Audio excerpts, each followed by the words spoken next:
So we're going to have a series of discussions and a plenary session towards the end.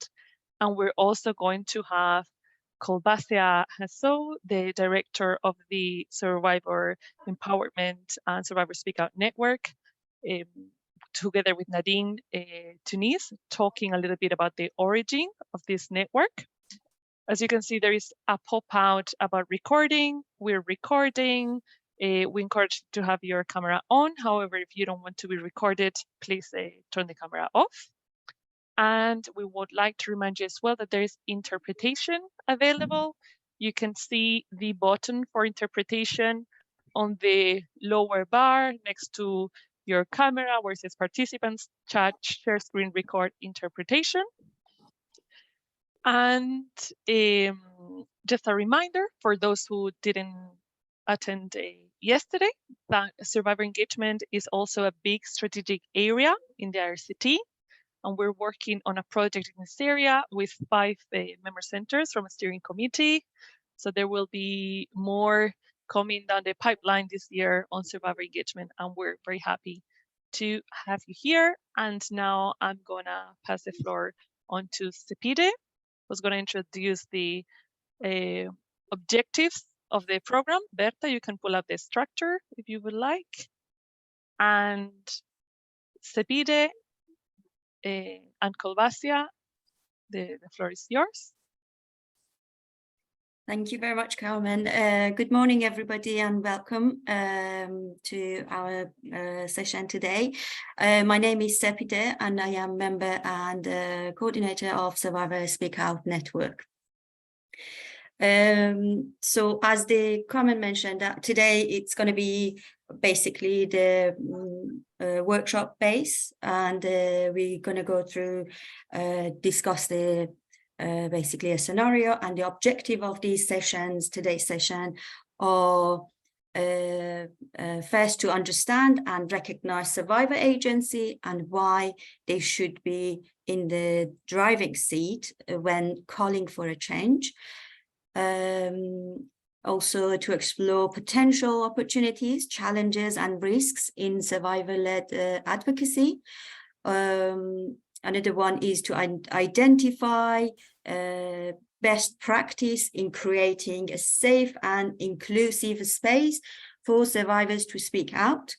And the last one is to share the case study of Survivor Speak Out Network, the framework established through the MOU, and how we got to that point, lessons learned, and the best practice. Now I would like to basically ask my colleagues, Kolbassia, Haoussou, and Nadine Tunis, to basically introduce themselves first, and then we will go through a history of SSO. Kolbassia. Well, hi everyone, and welcome to our second day session today. My name is Kolbassia Haoussou, and I am also former Freedom from Torture client. I'm originally from Chad, and now I work at Freedom from Torture as a director of survivor empowerment. Thank you very much. Thank you, Nadine. Yes, thank you, Sepide. Hello, everybody. Nice to see you all. My name is Nadine Tunis. I am, yes, also ex-service user of Freedom from Torture and a member of the Survivor Speak Out Network, and working alongside with Sepide coordinating the Survivor Speak Out Network. Thank you.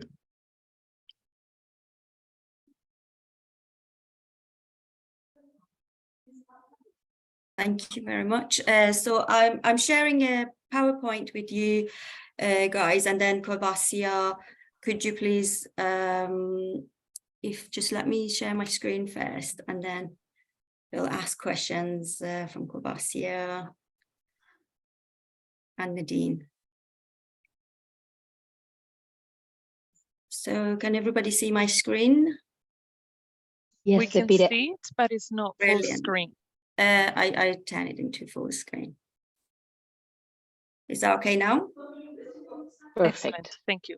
Brilliant. So Kolbassia, could you please tell us about the history of SSO, how it all started, what challenges did you come up with, and yeah, basically walk us through the creation of Survivors Speak Out Network. Yeah, thank you, Sepide. And I think the journey started, sometime around 2006 when I was at that time a Freedom from Torture client, and I was understanding through the therapy, I was understanding better my my experience, and also looking around through the UK how refugees are treated, and also how refugees and torture survivors became commodity for for some organization. And for me, it was at that turning point of my life where how can I turn my experience to something more positive, something more bigger than just a vulnerable torture survivors. And then I felt that I have something to share, and that's my experience, and that I can turn it as an insight and as an expertise, and also making sure that people see torture survivors and the refugee as a whole as people with value that can contribute to that. So I came quickly with other friends at Freedom from Torture and said, guys, what about us coming together and then create something and then speak, be the voice of refugees and torture survivors, and also help organizations that supporting us to support us better. That's how the idea came. And then we start meeting. Initially we were just meeting in our flat. Some week we meet in my flat, the other week we meet another flat, another person flat, and so on and so.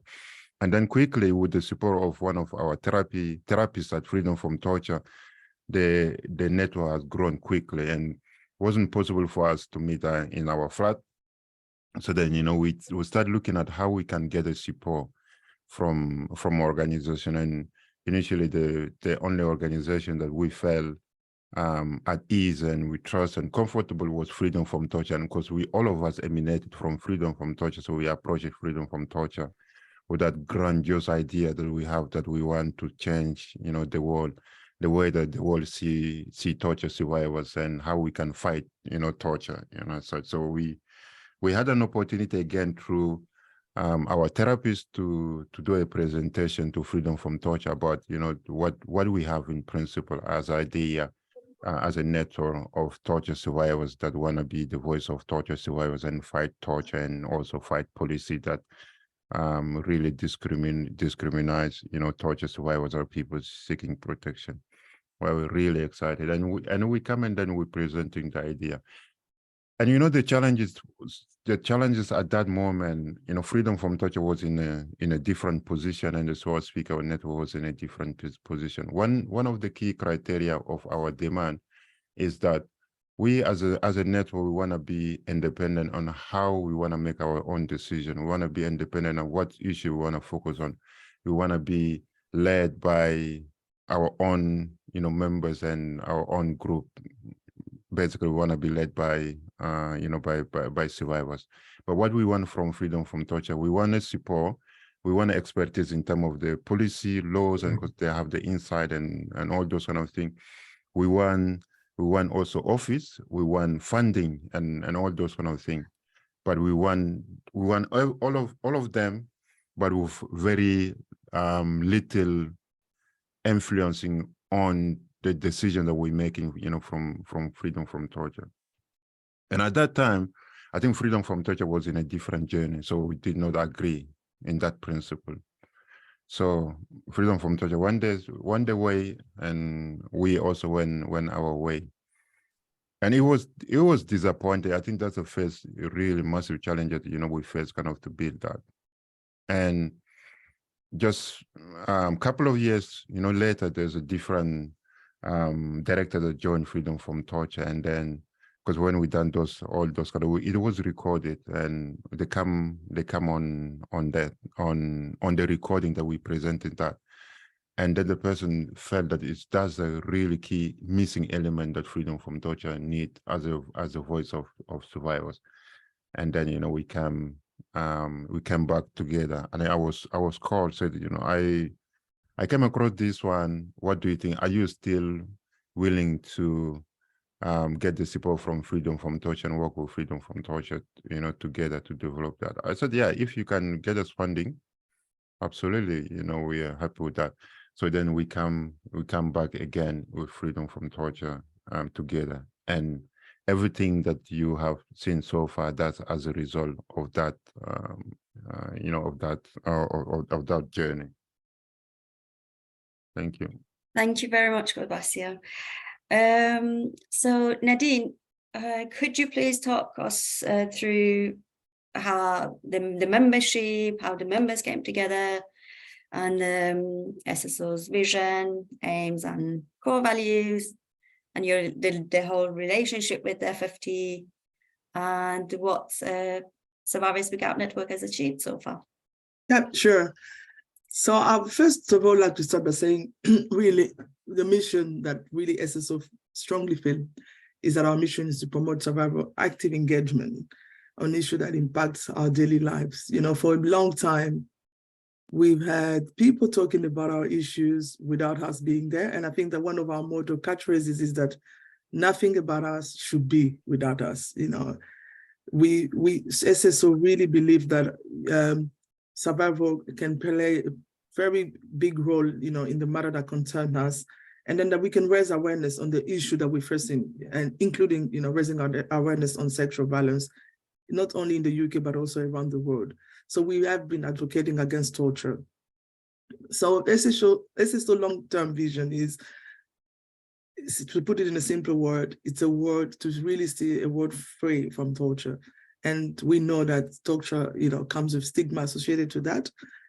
And SSO member really felt strongly that we need people to understand that torture still exists, torture still happening, and then people need to understand that torture has an impact, on people who go through that. And our value includes respect, integrity, empowerment, compassion, resilience, and anti-racism. Recently we had an opportunity to develop a new strategy, and then a lot of people, considering what is going on, felt strongly that, there was an element also of anti-racism that needed to be included. And I have to say, to be an SSO member, one need to really be passionate, about the work that we do and be resilient. As Kolbassia mentioned, I think without resilience, SSO wouldn't really be where we are. Can I have the slide, Sepi, there with what it takes? Yeah, I've talked about the vision and the goal. I just want to, so the picture that you're seeing here is SSO member. Sepi, that you skipped too fast, so thanks. SSO member, usually when, we love taking pictures. So after a meeting, after a network meeting, which we try to normally have on a Saturday, we would take a picture. There is also a slide about who can be an SSO member, Sepide. And obviously, as we mentioned, myself and Sepide and Kolbassia, we are all ex-client of service use, Freedom from Torture. So all SSO members have been through a therapy.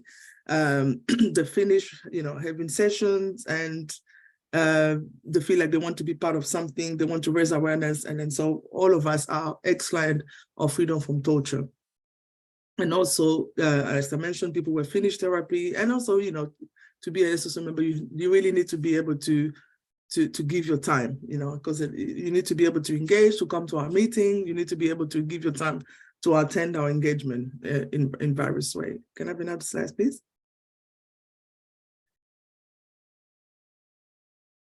Yeah, so I have the picture here, just to give you an idea of what we do. Sometimes when we have our workshop, we develop an idea.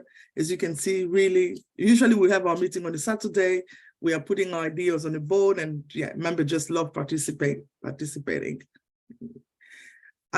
picture that you see here is just a various engagement. I think one of the things that we need to really say about SSO, obviously it's been a journey, we've grown, and we have been able to really engage, with parliamentarian. I think this is one of our picture from some years ago where a member of SSO was invited to attend a select committee. Nothing. Yeah. Sorry that I'm interrupting. It's just that the interpreters are struggling a bit to follow your rhythm. If you could speak a bit slower. Yeah. Thank you. Yeah, thank you. So the picture you see here, a picture of one of our members who attended an event in Parliament and she was invited. And then here, obviously, one of, later on on the slide, we want to talk about our achievement. SSO, myself and Kolbassia were appointed by the UK government as survivor champion. And recently in November, there was a conflict on the issue of preventing sexual violence initiative on the conflict zone. And here we're on the panel, really discussing, recommendation and giving our keynotes on the conference delivery overall. So this is a recent event that we attended. And then here, like I mentioned that our messages are nothing about us should be without us. Survivor contribution is not limited to sharing personal story or experience. I mean, for a long time, every time people needed survivor, tell that the best way survivor can contribute is to share the personal stories. And in SSO, we don't force people to share stories. If a member is invited to engage, it's up to them. If you feel like part of connecting the story to the message that they want to share, they can maybe share a personal experience, but we do not force people because we believe that people, should feel free to contribute whichever way they feel that they should be doing that. And also, can you go back, please, Epide? We believe that survival need to have a meaningful contribution and participation. So really, we try to avoid tokenism approach, have people attending or joining your event for the sake of just throwing faces. We think that our contribution is really central to what we do. And we believe that the process in which we engage in survival needs to be very empowering and meaningfully. So I think that Kolbassia touched on at the beginning about the relationship with SSO and freedom from torture. So SSO, as I mentioned earlier on, we are all ex-client of freedom from torture. But the relationship has been a journey. And I'm sure that if you are in the organization and then you are looking to empower, your lived experience or your service user, there are conditions that need to be there. And really, there are things that you need to consider in, looking at how you want to be your service user to be part of the work. There are things that need to be considered in thinking about what kind of structure that, you want to put in place, for that particular network. So SSO is not an independent charity. We are part of Freedom from Torture. We're funded by Freedom from Torture, but SSO is independent in developing our own priorities. As I mentioned earlier on, recently, SSO just finished developing a strategy in line with Freedom from Torture, but we do have a mutual understanding of the way that we can work together. And before I share that, I wanted to speak about on the earlier slide that Sepide was sharing. Part of our relationship, because administration can change, leadership can change. What is it that you need to do so that you can have your understanding? You don't have a new management that comes and say, I don't agree, or maybe this is not a vision. So what we really managed to do in our relationship with Freedom from Torture is we developed the memorandum of understanding. In that document, we came to an agreement with the Board of Trustees how we feel that SSO can still be part of Freedom from Torture, but be independent at the same time. So we do have that document, which we think that is, it's a good thing to have, when conflict can arise from both sides. And then I can share, I'm conscious of time. I want to share some achievement. So here, well, obviously one of our achievements, I think I will be talking about there are some pictures at the bottom. Our colleague Kolbassia Haoussou was awarded an MBA by the late Majesty the Queen because of obviously his contribution in speaking against torture. This is a picture. And we just didn't feel like, we should miss this picture. It needed to be there. And then another one, please. This is my colleague Sepide with one of our director. We were involved. I mean, some of you might know about the overseas bill operation. Survivor were really central. SSO member contributed into advocating for the bill not to be passed. And we were awarded, Freedom from Torture was awarded, I just said that, awarded what? Medal, yeah. because of our contribution in the fight, and then Sepide and one of our directors went to receive the award. We really ensure that. I think that part of the process that we're going to have in the session later on is going to be part of that, and then you will understand more what I'm trying to mention. So this is the conference where Kolbassia and I, being survival champion, we told the government that we needed the conference to be survival centered. And then there were a lot of survivors around the world. Over 50 survivors attended the conference. This is the conference in November, and we can see another colleague of the SSO here, meeting the current foreign secretary in the UK government, us trying to really advocate and speaking about the issue that really affects survivors. And here, this is an advocacy meeting that we had recently with the Countess of Wessex. I think in this meeting, we were trying to talk about really moving the Preventing Sexual Violence Initiative, how obviously the initiative covers focus countries, but we want to make sure that nobody's left out, and we brought survivors in this room to really address certain key issues. And then you can see here the member of the government, the Foreign and Commonwealth Office, and then with a lot of survivors at the conference who came around the world taking pictures after the conference. And we also, this is a picture that's SSO. I think one of the slides that we have there, I'm trying to brush a little bit quicker because I'm conscious of time. I think that one of the things that really SSO has done, because of our learning and our experience, we really try to inspire others, to be advocating. So SSO I can maybe use the word giving birth. We do have a network that is called the Young Outspoken Survivor, which is a network for young people, for under 25, 18 to under 25, who also highlight on the issue that affect them. And SSO also realized that because at Freedom from Torture, we are not able to bring all the service user or the lived experience to advocate, because you have to be an ex-client of Freedom from Torture. So we came up with an idea of convening a meeting where we call up for all the lived experience of the UK, so created the first coalition group of the UK and asylum system in the UK, which is called One Strong Voice. And here we're supporting the Together with Refugee coalition, handing a petition at number 10, to speak about some issue in regards to the Nationality and Borders Act. So this is us with our colleague from One Strong Voice presenting the petition at number 10, Downing Street. And here is Sepide in a meeting the Countess of Royal Highness, the Countess of Wessex. Sepide wanted to highlight the impact of sexual violence in Iran. So during that meeting, she was able to really push on for Iran sexual violence issues to be challenged and to be really talked about. And I think that, when I'm finishing, I think to really in a nutshell, I want to say, survival advocacy is a journey.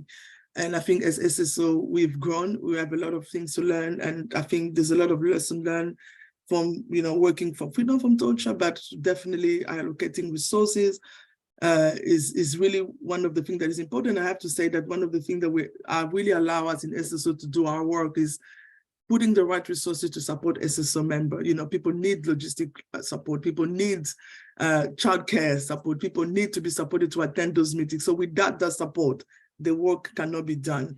So survival really need to have a platform, and survival really needs organization that can invest in them. And then that way we are able to see the result that we want to see.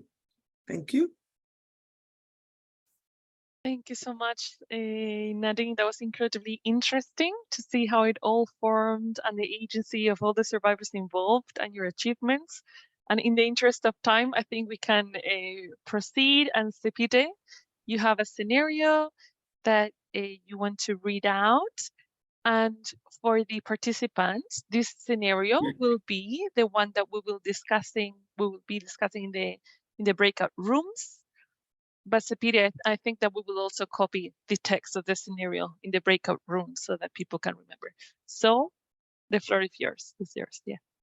Thank you, Carmen. So I'll straight away go to basically reading the scenario for you, and hopefully everybody can see this. It's big enough for everybody to can see it. Okay, so the scenario is, imagine you are a campaign and advocacy officer in your organization, and you learn the government is introducing a new bill, which will prevent victims and a legal representative to hold any litigation against the government personnel who committing torture, sexual violence and rape, inhuman actions and war crimes during overseas operations after 5 years.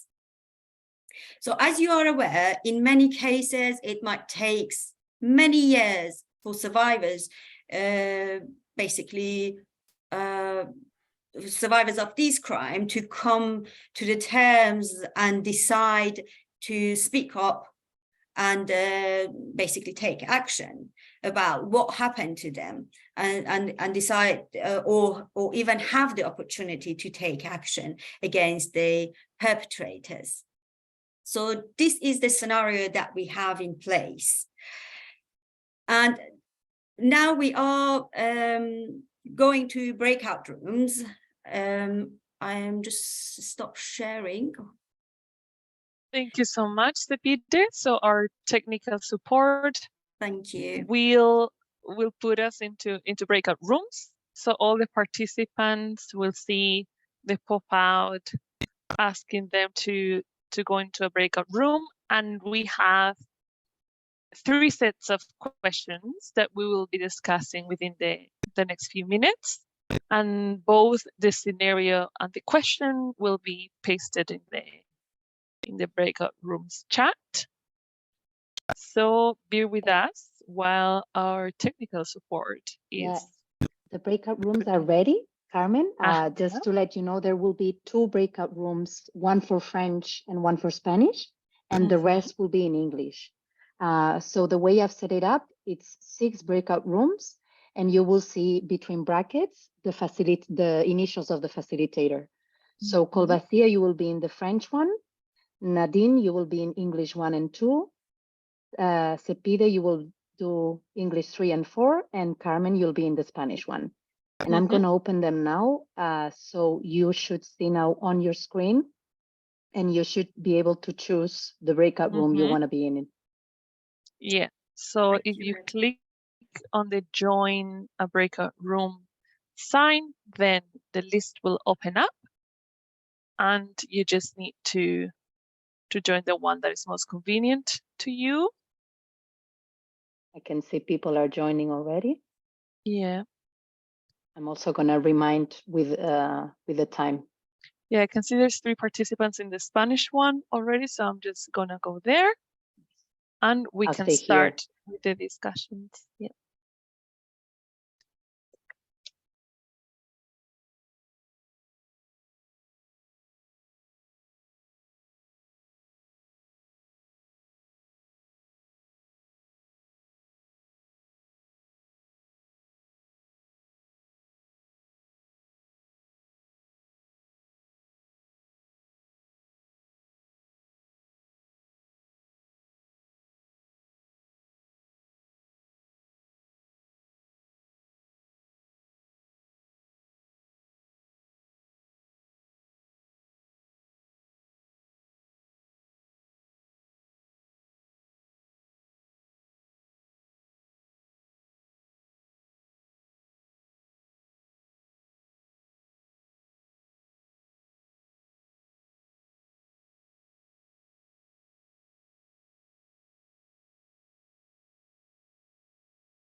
Sorry, is it as the English group?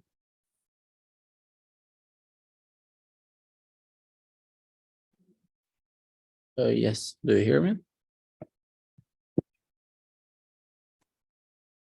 I didn't receive any sort of group to join. You have not. No, I think what do you need? So you just open the breakout. Can you see the breakout room? Yeah, in blue there. No. Can anyone else? So I think on or if you don't see it, you go into the more. And then you see breakout room, and then you choose if English is your preferred one, you choose one of those English you join. I've got you. Yes, Okay. I think that wasn't it. Didn't come up as it usually comes up. Yeah. Is that clear to Is everybody? it clear to everyone? Thanks, Kolbassia. No problem. And anybody here speak French? Oui. But I'm going to the English one. All right.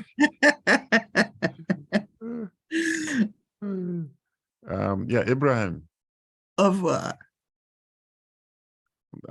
Ibrahim, I can't hear you. Can you unmute yourself? Yeah, hi. Just I'd like to join the English one, so Yeah. I don't know how to Okay. So to join. can you see below where there's a chart and all those kind of things? I don't know what. Can you see a breakout Yeah. room?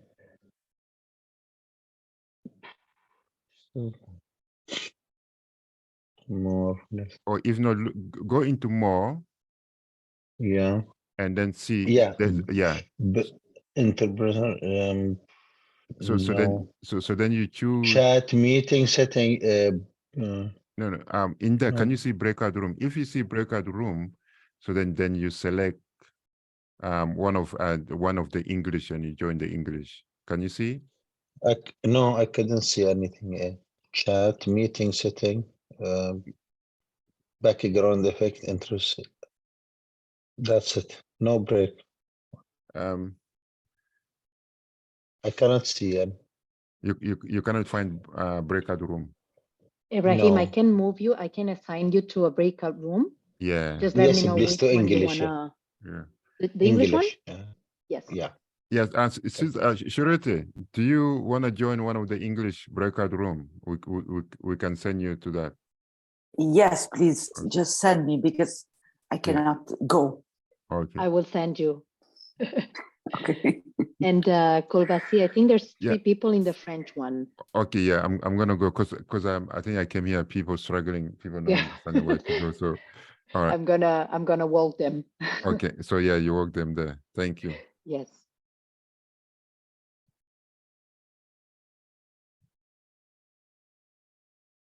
And also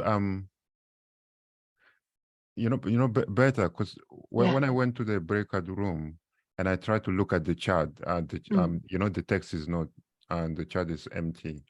Can you? So I will copy it again. I think because yeah. whenever you enter again, but I will copy it again then. Okay. All right. Yeah. Thank you. See you. Yeah.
Recording in progress.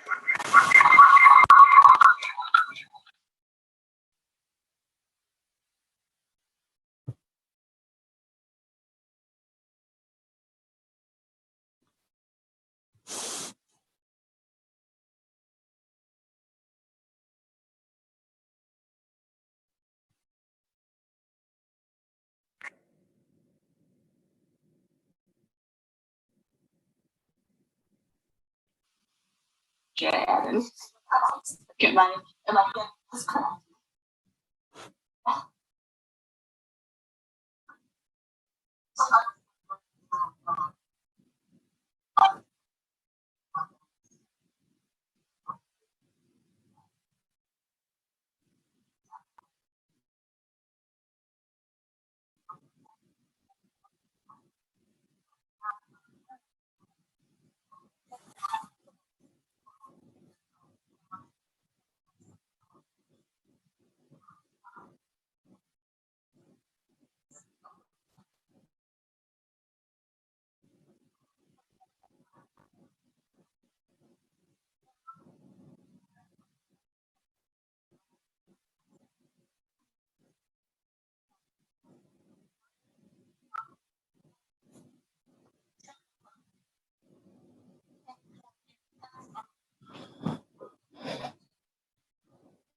listen to very, very interesting discussions in all groups, very, very engaged, very active, a lot of expertise. Thank you so much for that.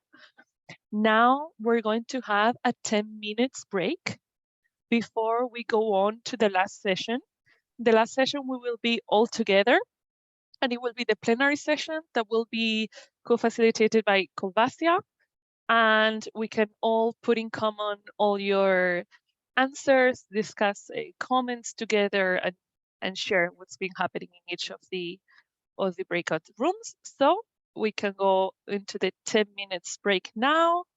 So we should come back at, Perdone, Carmen, ¿me escucha? Sí. Mi teléfono, yo hoy tengo un problema de electricidad en casa porque hay obras y estoy con mi teléfono que está muriendo, entonces no voy a poder participar a la última parte. Les pido perdón, me gustaría mucho, pero no tengo condiciones hoy. Vale, Vicente, bueno, le agradecemos muchísimo su tiempo y su dedicación, y ha sido genial conocerle y oír toda su experiencia. Muchísimas gracias. Para mí también. Gracias. Chao. Un gusto. Adiós, Vicenzo. Y a los demás, nos vemos en... Hay 45. Oh, hello, Fazili. Yes, vous n'avez pas eu les moyens de pouvoir nous mettre dans un groupe de français? En avant interprétation, oui. Mais on a un groupe en français, mais maintenant, nous n'avons pas plus groupe parce que nous parlera all together. I can help you translate. I can help you. So, yes. no problem. We have interpreters. She can... Ah, Nadine, ça va. Yeah, je peux parler. Non, en fait, il y avait un groupe pour le français, mais maintenant on a fini. On va prendre une pause. Ouais. Et on va revenir dans 10 minutes à 12h45 pour la grande session avec tout le monde. Bien sûr, puisqu'on s'est retrouvé dans un groupe uniquement francophone. Anglophone plutôt, anglophone. Ah d'accord, mais il y avait un groupe français. Maintenant, on a déjà dépassé ce stage. Hein. Maintenant, on va prendre une pause, voilà. D'accord. Merci beaucoup pour la traduction. Ouais. Ça va, Nadine? Ça va, merci beaucoup. Nadine, c'est à partir d'où? On va prendre la pause après, du Congo. Ah. Ok. Ça va, merci. D'accord. Carmen, could you mind remind everybody to what time we're coming back, please?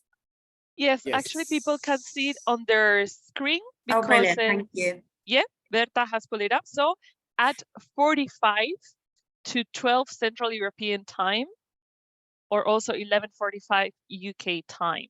Thank you. So in 6 minutes now, 6 to 7 minutes. See you soon.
I take the first step, but I think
button or the chat to let us know if you're back. And now we're going into the plenary session and Q&A with Kolbassia. Thank you. Mhm. Yeah. Yeah, I Oh, think we can restart. Yeah. All right. Thank you very much, and I hope that you had a really fruitful conversation in the various group that you are in. First, I mean, sorry for for the French that did not have an opportunity to have the conversation in French, and I'm really sorry about that. But now we're gonna bring everything together as as a one conversation, so then everybody will have opportunity kind of to add into that. But first and foremost, I want to start by calling on the rapporteur of each group to take like a 3-minute 3-minute to highlight to the bigger to everyone what are the key points that you had in terms of the discussion that you have. The first discussion, I'm just going to try to quickly remember those remind us those questions. The first point is about who is the best people. No. The first part of the first question is who is most likely to be impacted by the bill that we listed in the scenario, and who's the best person to campaign or advocate for that for that bill. And I think second question, I don't have note in front of me, I'm just going from what I remember in my head. The second question is that what are the opportunities, challenges, and also resources? That's part of the one question. Is it a question in the chat? Yeah, I think so. The question in the chat, or the chat is empty. Yeah. I can paste the questions again. Okay, Berta will paste them. Yeah. Yep. Thank you. And also, what are the? Part of the last part of the discussion is about what are the best practice, not what are the best practice to create a safe space for people, to campaign or to engage. All right. So, all right. So thank you. What are the risks? Okay, then. So the second discussion, what are the risks for survivors who get involved in your campaign? What are the opportunities, challenges, and resources of this campaign? And the last set of discussion, what are the best practices to create space for survivors in this campaign? Great. So each rapporteur, you have up to 3 minutes to tell us what the discussion and what are the key elements that you gather. And then after that, we're going to open up for everyone discussion. All right. So we have how many? We have group 1, group 2, group 3. Is it? There were 3 groups for English, and there was 1 for Spanish. Okay, so 4. Yeah, excellent. All right. So which group want to start? But I had the 2 groups for English, but I ended up doing 1 because I split with you, isn't it? Yeah. No. Or maybe my group can start. I saw a hand up. Yeah, Angela. Yeah. So Angela is the group that I facilitated. So that's the group 2. Yeah. Yeah, Angela. Okay, you want me to go through all 3 questions? Yeah. Go through. Okay. Fine. So please tell me if I'm talking too quickly. There's a lot to say. So we had a really important and wide-ranging discussion. The really survivors are central to all of these questions. So certainly from the point of view of who's impacted, survivors and their relatives, also members of the armed forces and other government representations, legal reps, international human rights organizations, international human rights law. but actually everybody, because this is really talking about watering down the issues around torture and the fact that it should not be happening. This is giving this chink, which could then be eroded further. The best advocates, again, survivors, leaders of the armed forces, human rights organizations, lawyers, members of parliament, religious leaders, young people, really everyone.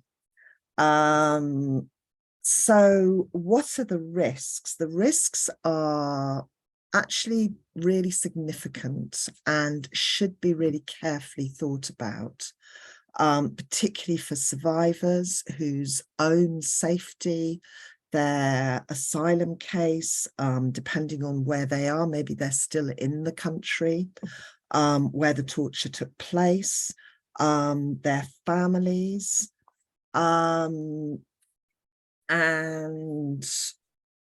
let's see, I'm just reading through my extensive notes. And the other, opportunities. So this could raise public consciousness, raising awareness about torture, and really important as to sort of draw a line and make sure that the opportunities for justice in the future are not eroded, because it can be a very long process for people to seek justice, particularly sexual violence. The challenges, so actually the sort of public and also government awareness of what is torture. You know, this is talking about, this bill threatens redefining what torture means.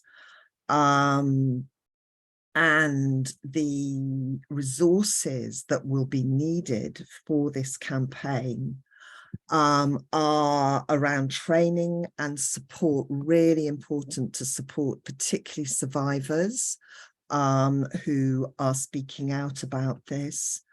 And actually training for media skills, presentations, need to maybe conduct polls, communications about getting the message across, and having a coalition of organizations can also strengthen. A threat that some funding might be cut if organizations have government funding. However, it might also give opportunity for funding from organizations that want to support advocacy.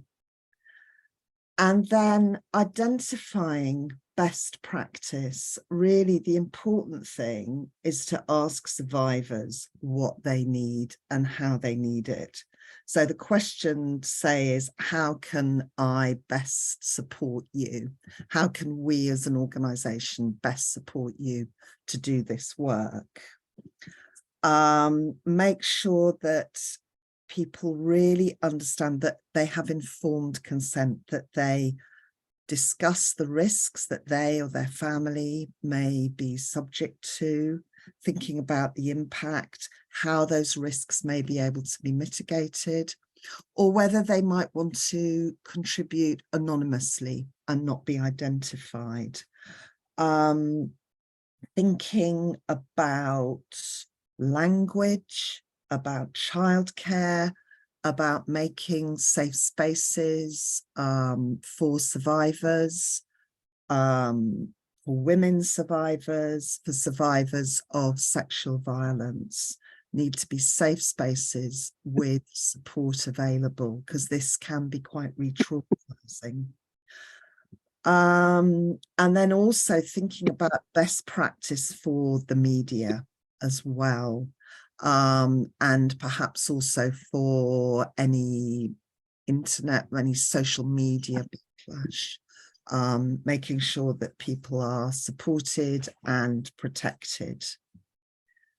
Was there anything that I missed out? I know that was really rapid. Ma'am, absolutely wonderful. I think that's exactly the point that we discussed. Thank you. And you were really clearly, eloquently, put them all together. Thank you. And thank you to the group. Thank you. All right. So who from the other group want to come forward? Group 3, I think. I think we have Camila. Yeah, Camila, yeah. Okay, well, I think Angela mentioned a lot of the points that we wanted to say. So what I will do is to maybe highlight the extra points that she didn't mention, just to save time. So the group that I was working with in terms of who will be most impacted, so of course survivors of torture, but we specified, those who are currently, experiencing traumatic symptoms as a response of their experiences, because that makes seeking justice more difficult for them. Also, those who have less of a support network, such as unaccompanied minors, refugees, asylum seekers, survivors that are impacted by poverty and racism, as well as survivors who have maybe decided that they don't want to take action because this will impact the hope that they have in terms of, the world around them. We also mentioned that it will impact lawyers and frontline service providers. So I think from a UK context, we have seen how difficult and how much, this constant flurry of anti-immigrant policies and the weaponization of asylum seekers and migrants, how that has impacted frontline service providers. But yeah, I liked the point about, everyone being impacted, because yeah, no one is immune to torture. So I think that's also important to highlight. In terms of the best people to advocate against the bill, so similarly, as Angela mentioned, the legal sector, policy experts, and people with technical experience. Sorry, my bell just rang, so give me 1 second. All right.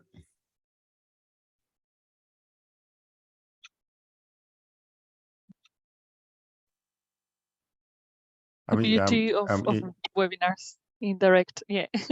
All right. That was fast. Yeah, Camila's back. It should be fine. I just opened the door and they will leave the parcel downstairs. So then we also mentioned, the importance of preparing survivors and it being a process that involves capacity building, working on a national legal framework, and also the wider community, because torture not only impacts the individual, it impacts the family and also the wider community. So involving people, whether it's from a specific community of asylum seekers and migrants or from specific context, we think that was important as well. In terms of the risks, we mentioned about, justice looking different to different survivors, and that it's important to take this into account when working on campaigning and advocacy, because not all survivors will want to campaign.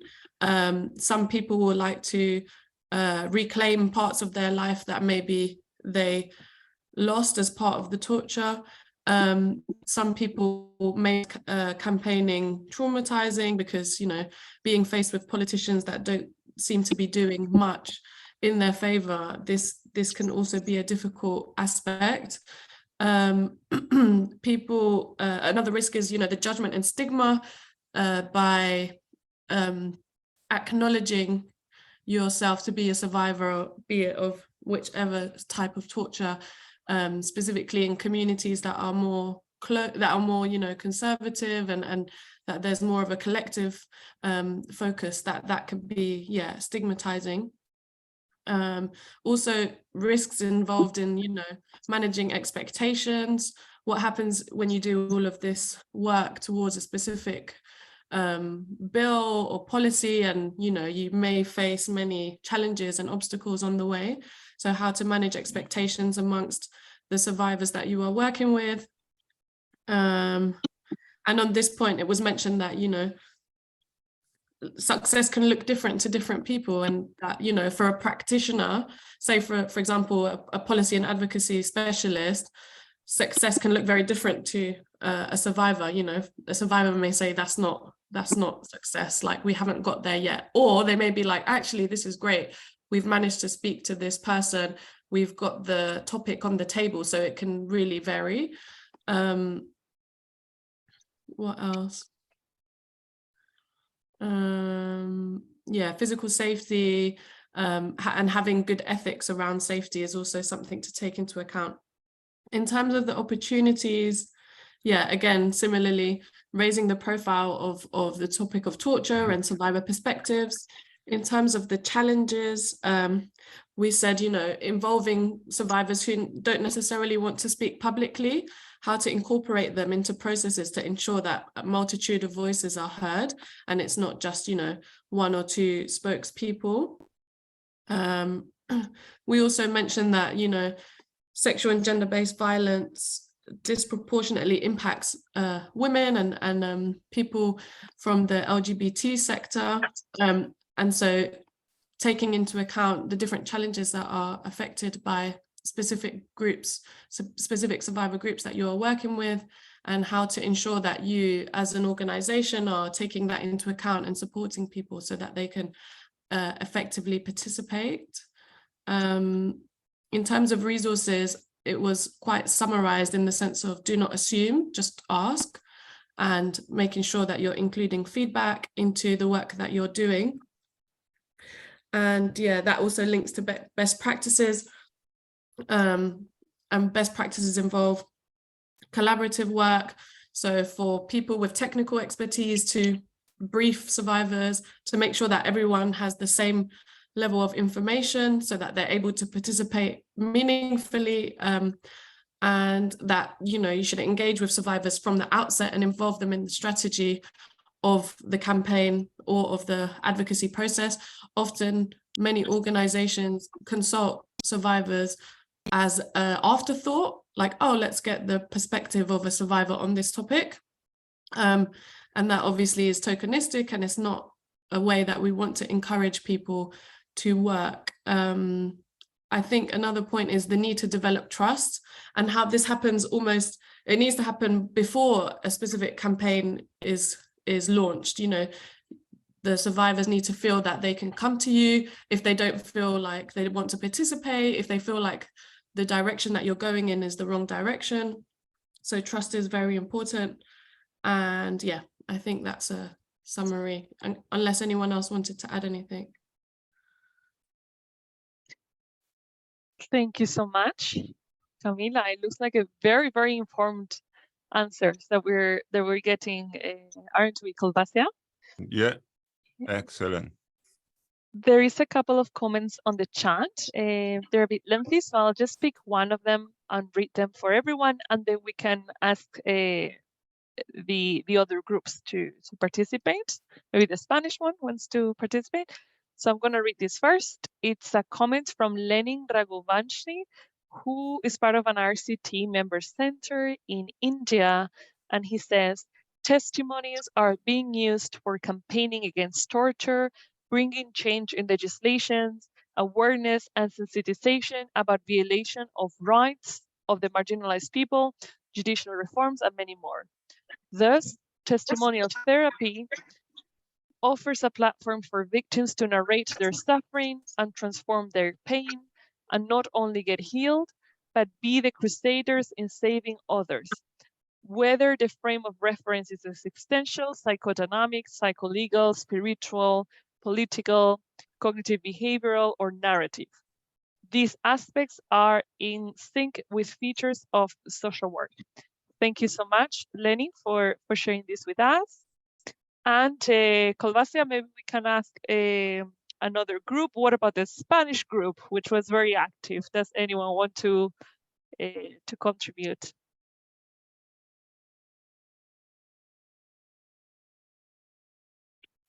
Marichu, you can contribute in Spanish, and then the interpreters would interpret in English. if there's any other person that wants to Hola. share.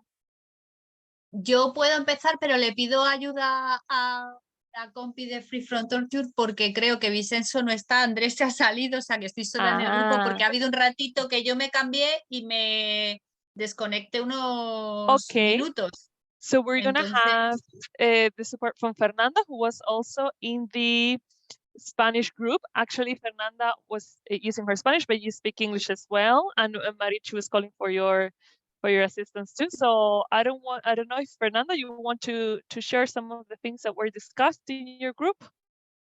Marichu, si quieres empezar y si hay alguna cosa, pues yo adiciono, no pasa nada. I don't mind adding to anything that Marichu says because she was taking the notes, so she probably, has the best. sobre todo las últimas preguntas que haya estado en la última discusión sobre todo. Pues nosotros nos quedábamos un poco con la clave de que quiénes eran las personas más afectadas, pues precisamente las personas más vulnerables, bien porque lo que les haya sucedido les ha generado un mayor impacto y por lo tanto les ha costado más poder expresarlo, poder tomar conciencia y atreverse a ello, o bien porque haya circunstancias de otro tipo que les esté impidiendo poder abordar la situación que les ha pasado, ¿no? Por ejemplo, pues personas más vulnerables por situación, no solo a nivel de secuelas de la vivencia, sino más por otros factores más sociales y demás, ¿no? Y pensábamos que lo mejor era que podía haber además un riesgo, ¿no? Con este tipo de normativa de que esas personas tuviesen una doble victimización, ¿no? Que además de lo que les había pasado y del impacto de eso, el no poder ser reconocidos, el no poder tener el derecho a expresar y no solo a nivel administrativo jurídico, sino con todo el proceso de acompañamiento y de apoyo, pues será otra forma nuevamente de volverles a dañar, ¿no? Creíamos que las personas como más adecuadas para iniciar la campaña pues era una combinación entre personas afectadas, ¿no? Entre voces de personas afectadas, pero veíamos por diferentes motivos y experiencias, ¿no? Que explicaban pues, de cómo podía ser en Bolivia, cómo podía ser la población, por ejemplo, de Eritrea en Italia, pues que no es tan fácil encontrar personas que por sí mismas, ¿no? Los grupos afectados pueden organizarse, pueden emprender acciones de protesta o de lucha. Entonces, que era buena una combinación entre los grupos de personas afectadas, pero también con el soporte de organizaciones que ya están en el país de origen, que no están en riesgo y que tienen también una trayectoria de lucha y de defensa de los derechos humanos, ¿no? Entonces, pues un equilibrio entre esos dos. No sé si me dejó algo, Fernanda. Gracias, Marichu. Yeah, Marichu, I think you have covered the most important points that we discussed in our group. And I would just like to probably highlight the fact that we also mentioned the best practices to put in place when creating a space for survivors to do this type of campaigns. We mentioned the fact that the economical and financial situation of these the survivors is actually a very big impact on their life. So for them to be able to get involved in these type of things, we mentioned that the organizations which they are part of could actually help with the setting in a way a safe financial situation for them, as in providing financial resources for them to be able to take part in this type of campaigns. For example, maybe traveling fees Or also another thing that we mentioned and we discussed is the fact that when someone is working in this type of campaigns on these organizations, it could be voluntary, but it's also very important to actually create roles and jobs for these people, because many times the financial resources is what would be the safest way for them to get more involved and give more of their time to these causes, because it impacts them mostly. But if they're not financially secure, it's going to be difficult for them to also get involved. That was another point that we discussed. That's the only thing I would like to add. Thank you. Thank you so much, Fernanda. Again, another very comprehensive question and answer. And Kolbassia, was there another English group that has to share, or have we covered? Yeah, I think, No, we have Josephine from our group. Yeah, that's right. So, Sepide, is there anyone in your group that you think might want to share what you were covering? Yes, Josephine. Great. My name is Josephine. Sorry, I don't know what happened to my camera. It's just not showing now. I don't know why. It's just showing during the breakouts. That's okay. So I'll just say we had a very extensive discussion, and I'm just going to take it as one after the other. We are talking about the impact here. So who is most likely to be impacted by this kind of bill? We agree that it will be the survivors, their families. It will be human rights organization. It will be international criminal law, civil society organizations, NGOs, academics, and other experts, and even lawyers, and government officials, opposition lawmakers who are really working against impunity by state actors and who are working against torture as well. So generally, the public and all the organizations I've mentioned will be impacted. Then the best people to organize the campaign, we agree that it will be the survivors, families of the survivors. Again, we'll say the civil society organizations, NGOs, academics, lawyers, religious organizations as well, and the general public. Then the third question we treated was what are the risks for survivors who join in the campaign? And we try to categorize the risks into active and passive risk. And for the active risks, we have things like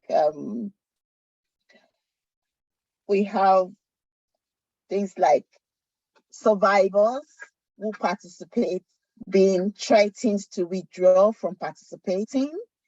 We have situations where such threats turn out to be direct murder of survivors who refuse to withdraw from such campaigns.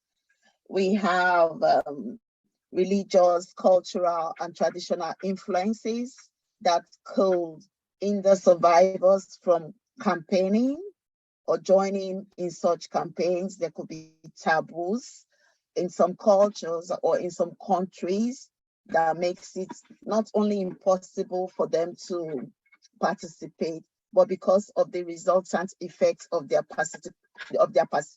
participation on them as individuals, because participation could lead to stigmatization, it could lead to them being ashamed, it could lead to re-traumatizing them as well.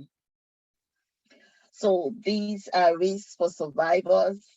And then the passive ones, the passive risk, we look at survivors who could be ashamed and who could engage in self-harm, as this kind of participation will throw back all their experiences in their faces. And some of them, if they cannot bear it anymore, could result to self-harm. And like I said, it could also re-traumatize them. So we move on to the opportunities for the campaigns. The most important, all the opportunities we have recorded are important. We consider them all to be important. It will give the survivors an opportunity. It will give the survivors a voice, an opportunity to reach out for help where ordinarily they would have been ashamed or because of some taboos will not have been able to reach out. Then the use of online platforms and the internet, we allow for anonymity of survivors. They will be able to come out online and partake in the campaigns without being identified, either by their government or family. Then it will also give the experts the opportunity to explore all organs of government and encourage them to participate. And then it will reach a wider range of the people. Like if there's a physical campaign of people going on the street, going to government houses, there will be an online one that will have a greater reach. So we'll have a greater number of participants. That will be some of the opportunities we considered. Then the challenges, we looked at funding. We looked at being able to build trust for the survivors to come out, to join in the campaign. We looked at providing childcare for those who have kids to be taken care of so that they can have their children taken care of while they join in the campaign. And we'll look at transportation for those who may not be able to, for survivors who may not be able to come out unless the transportation of some sort is provided. Then the resources, we looked at resources that could make the campaigns sustainable and achievable. The resources are actually the members of the campaign crew, all the members, all the NGOs, the survivors, the organizers of the campaign, to be able to provide adequate information for campaigners so that they can follow through with the timeline and the roadmap, and then training, and then be able to raise funding. Funding is a very crucial part for both resources and for challenges. I think that's all. If we have any member of our group that may chip in one or two things that I may have left off, these are the points we agreed and discussed. Thank you. Thank you so much. Thank you, Josephine and Kolbassia. I don't know, now that the groups have spoken, if you have any... I forgot something. What are the best practices to create a space for survivors? We talked about freedom to join. Mm-hmm. We agree that it is important that they are allowed to join freely and the freedom should be absolute. We said a safe and inclusive space for them to speak out, and to also provide a space for testimonial therapy, a space for anonymity, and to establish, and for us to establish and provide information in such a way that survivors will understand it. So those were parts of the best practices we discussed about. Thank you. Thank you, Josephine and Kolbassia. Maybe you want to take it from here, share some insights, and see if people have any questions or comments before, in a few minutes, we go into the closing session. Yeah. Thank you. Yeah, thank you, Carmen, and thank you, everybody. Thank you all the rapporteur that reported, back. I think we can see, the common thread, and also I think we can see, the deep-rooted understanding of what needed to be done if we are engaging in those type of campaign. I think, some of you may know, but the scenario is based on actual bill that was put here in the UK.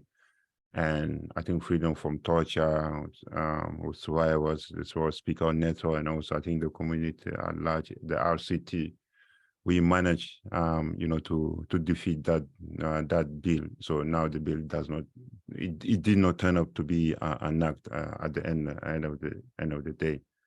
And I think, we saved the entire world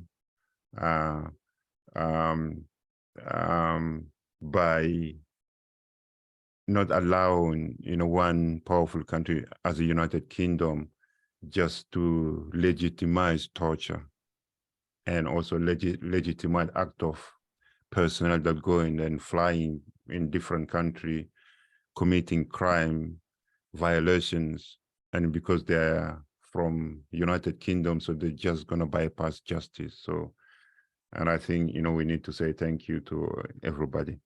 So if you, I think we don't have quite long to go. Nadine just, highlighted to me that, the bill became an act, but torture is not included. And torture and sexual violence are not included, are removed from it. Yeah, thank you, Nadine, for the, for the corrections. So if you have question, please, ask your question before we wrap up that. Mm-hmm. Yep, it's time for any of your questions or comments, even if they don't have anything to do with what we were discussing in the rooms. If you have your own questions to do with things that are going on in your center related to advocacy in survivor engagement, the area of survivor engagement, if you want to discuss anything that you're doing or any questions about how to implement this is the time to ask. And Lisa has a hand up, I think. Yeah, please. Thank you. So Kolbassia, and for all of you on the call, as you would know, IRCT is trying to provide this space, right? Facilitating, connections between people. It's basically that, like-minded people who are working with the same theme, who we really believe can learn from each other. And this is, I think, an excellent example of what this whole movement is about, right? You have an organization who has concrete experiences, they've worked through challenges, they've, and here's an example of success. And I'm just thinking, the ability here to say to all of us on the call, here's a go-to, right? There's a resource here. IRCT would love to help to continue facilitate this, but there will be legislation popping up in your countries, wherever you are, right? And I think there's so many skills and also the process, right? The strategic analysis process. Okay, this opportunity or this problem or this trauma is in front of us. This is about legislation, for example, right? How do we analyze it strategically? How do we look at opportunities to influence? You have kind of the recipe now for how to do it. I would like to ask though, would it be helpful to you on the call if we synthesize this in another way? Would like a protocol or a procedure or a handbook be helpful to you? Or is it enough that you've seen and heard these discussions today and you're like, okay, I got this. I'm going back to my CEO or to my chairman of my board, chairperson of my board to say, boom, next time something happens, we're going to run it like this. That's our question to you. Thanks. Thank you. Excellent question. I did not think about it this way. Yeah, but I think it's a really wonderful, wonderful proposition. Because I think just, I pick up from what Lisa just said. As a group, we are really, really powerful. Right? And I think, some of you may know, so when we started really campaign this one, RCT sent messages around everybody contributing. And, you know, some of you send message to representative in your country and send message to the UNHCR, UN Human Rights Council, and all those contributed that really pushed the UK government to say, oh, basically, you know, the entire world is against us, so let's remove torture and sexual violence out of that. So how we can, you know, have successes all together. Yes, Andrea, please. Andres, sorry. Yeah, you're muted, yeah, Andres. Andres Gauthier, you're muted. Sí, me parece muy interesante esta reunión porque, bueno, como hemos visto en nuestro grupo, donde hay afectados por la tortura en el mismo país, es una situación diferente, ¿no? Donde estamos los torturados en el mismo país, por ejemplo, en Bolivia, la población se organiza. Cuando hay tortura, hay movimientos y nuestro centro apoya esos movimientos de denuncia y claro, estamos a su disposición con los más afectados, los que quieren ayuda médica o terapéutica. El problema realmente es mucho más complicado cuando se trata de migrantes, porque primero tiene que enfrentar una sociedad donde la xenofobia está presente y que si por demás los migrantes se permiten exigir algo, qué arrogancia, entre comillas, ¿no? Significa mucho coraje en ese sentido. Pero que la idea esté, que comiencen a organizarse, porque todo el procedimiento también de acogida es muchas veces racista, discriminatoria, injusta, lo que ofrece el Estado dicho de acogida, y que claro que en los momentos que se crean movimientos, aunque tengan que estar semiclandestinos, porque si no se les acusa de hacer política. Un migrante no tiene derecho a hacer política. En Inglaterra, en Suiza, donde sea. Entonces significa mucho coraje tener canales de denuncia autoorganizados, pero donde los portavoces son ingleses o franceses o quien sea. Porque ya los acogen mal, en general los países no acogen bien, de mala gana, y si se permiten levantar la cabeza, aún menos. Por eso me parece muy interesante estas iniciativas en países de migración, que es una tarea muy difícil, y como vimos en nuestro grupo también por el tema de la retraumatización, porque no hay garantías de no repetición. En los países de acogida se puede revivir las cosas de otra manera, pero también que abren viejas heridas. En ese sentido, muy agradecido por la iniciativa. Gracias.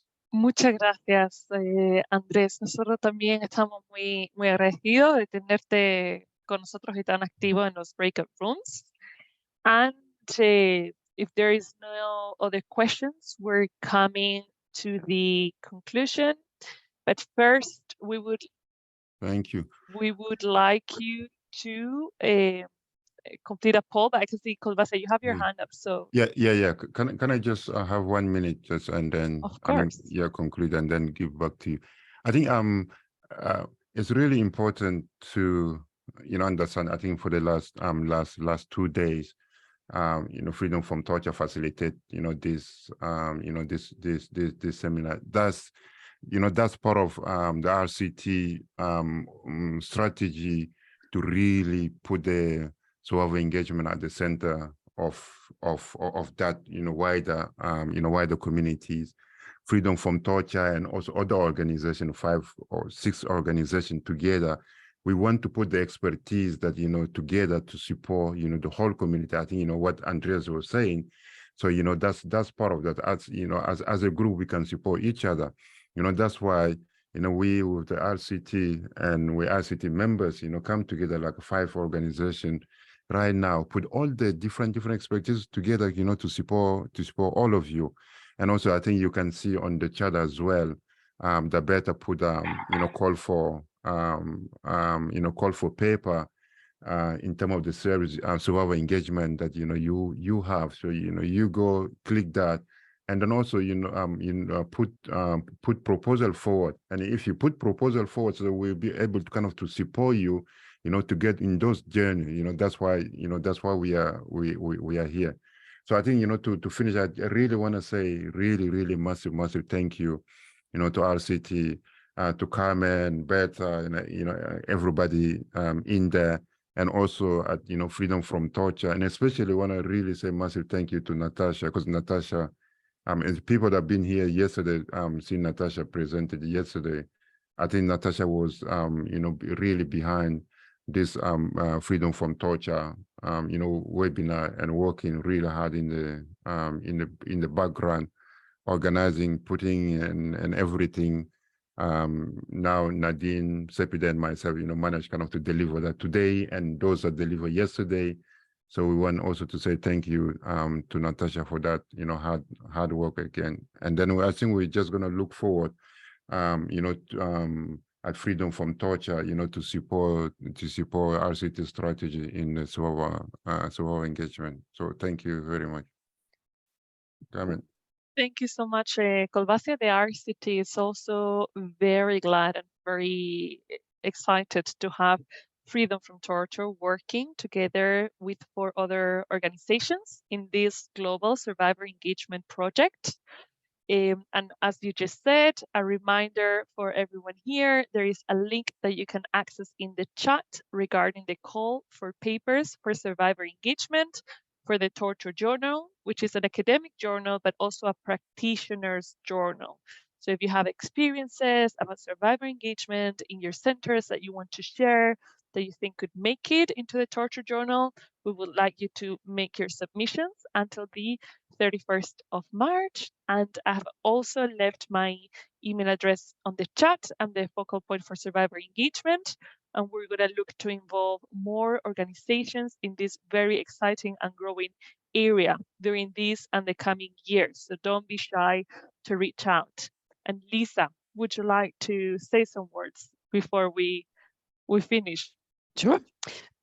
Only to say, we celebrate this gathering of really cool people dedicated to engaging and involving and continuing to put survivors at the center. It's the only way to go. This fight against torture is brutal. We have a lot of work in front of us, but these individuals represent, the best of mankind, I think, of people on the globe, right?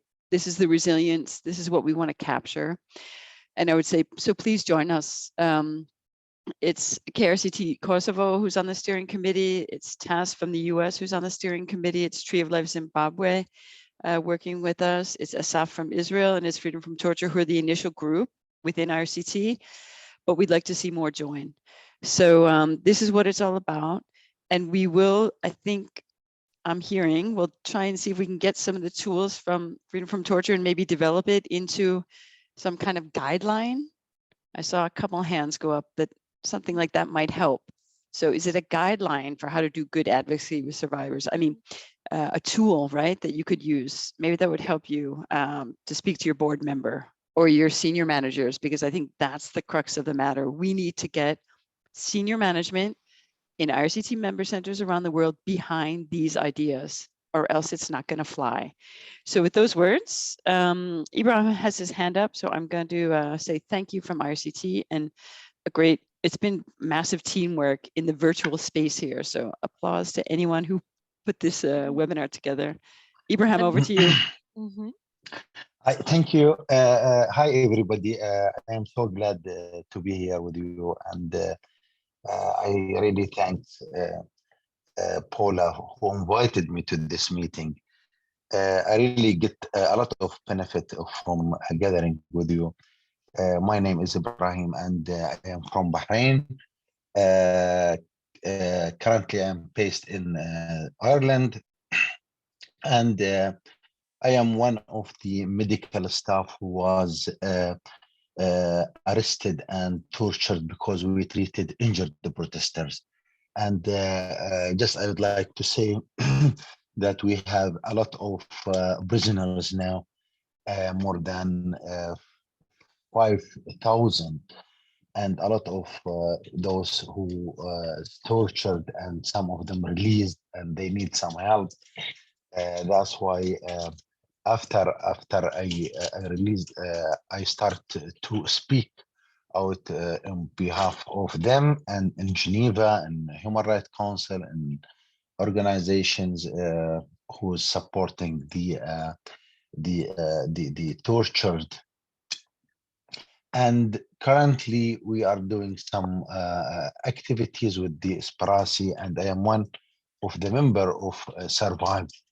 I really get a lot of benefit from this program. Was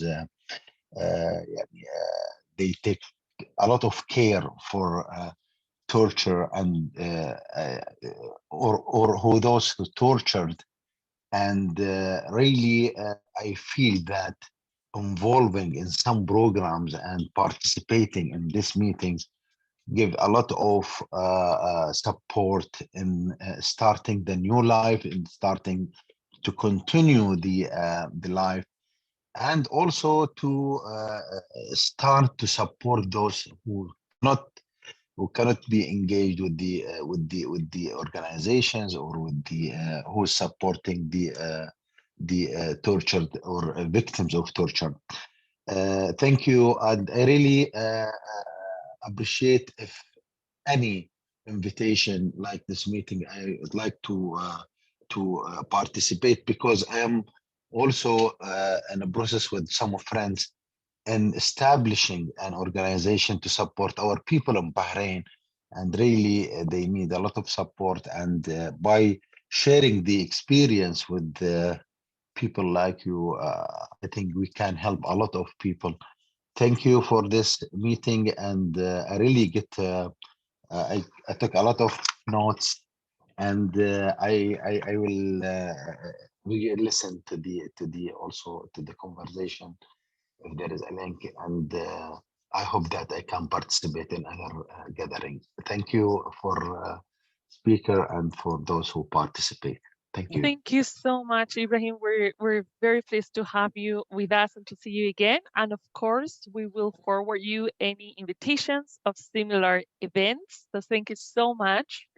And my colleague Berta is now going to pull up the survey. It's a pop-up survey with 3 questions. You will see it takes a couple of seconds to complete it. So we ask you to please fill in the survey before you leave the room. Yeah. Can I just say one quick thing in the chat? So at Redress, we created a guide to justice, accountability and torture for survivors of torture. So this is a guide that will, well, the whole point is for survivors of torture to learn a bit more about the different avenues to accessing justice. So I've put the link in the chat, and I've also put my email in case anyone wants to contact me. So yeah, thank you.